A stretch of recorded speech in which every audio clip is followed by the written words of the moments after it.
7 years ago, or maybe 8 years ago, a unit at between Gillingham and Shaftesbury, Stuart Lodge, closed down, and we fought hard to keep that open, but it didn't happen.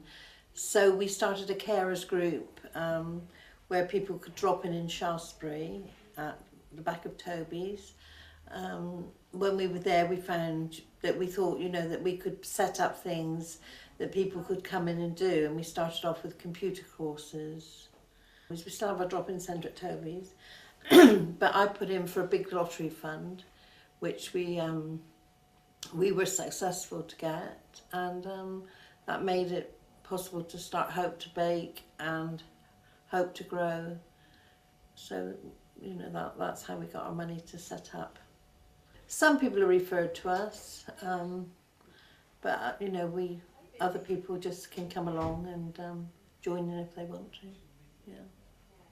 We've got Hope to Grow, Hope to Cycle, Hope to Bake, Hope for Jewellery. We do photography.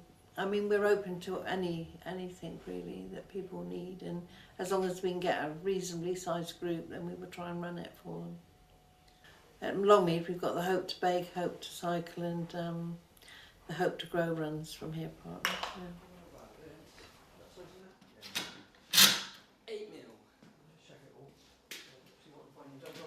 I'm Steve Martin Harris, and I'm one of the volunteers who helping to run Hope Cycle. We started back in January this year, in earnest. Took over the workshop, we decorated the workshop right through, and we're learning on the job all the time really, what new tools we need and that sort of thing. Where we take in bites from all manner of places, could be from the police, could be from Centre Parks, from the local donations, part exchanges, whatever it might be, and then we go through them all and make them roadworthy, check them through, maybe new tyres, where it might be new cables. We take them at any age you like. We've had some nice old 1920s bikes right up to modern mountain bikes. Have a go at them. We have a bit of training. We have some training from the Cycle Touring Club member.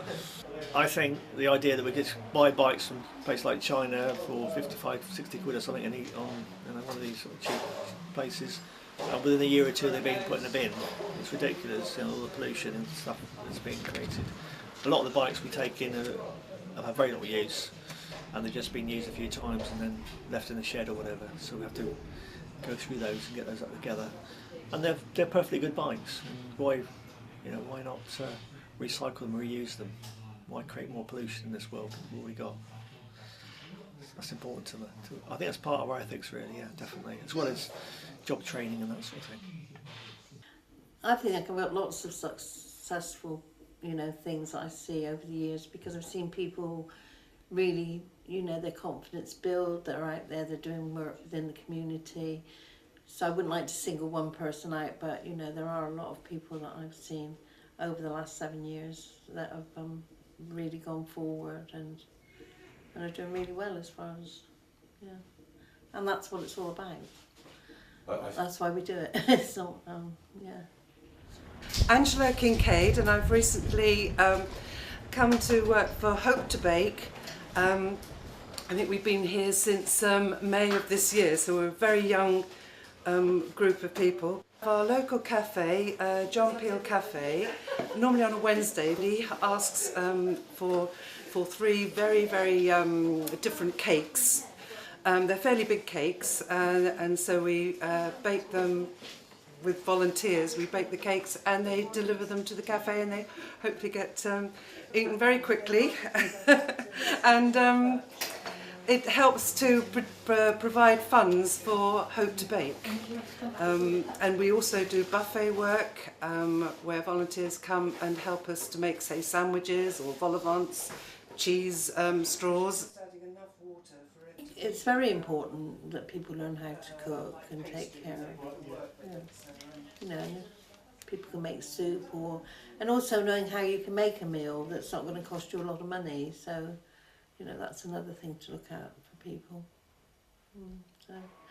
And also to be all together doing it, and maybe sit down and eat together, whereas some people are on their own all day and wouldn't meet up without coming out and doing that. If we didn't have somewhere for people to go, I mean, you know, what would they do? What are they meant to do? And I don't think that people should always be out volunteering. I think they deserve to have respect and be able to go out and earn a day's, you know, money and be treated with respect and that. So, yeah, I mean, it's all right volunteering so much, but the younger ones, I think they need that little step to be able to help them back into employment. So I love what I do, and I mean, there's such a lovely group of people. So no, I just think, you know, we're very lucky for the people that work here and do it. Yeah.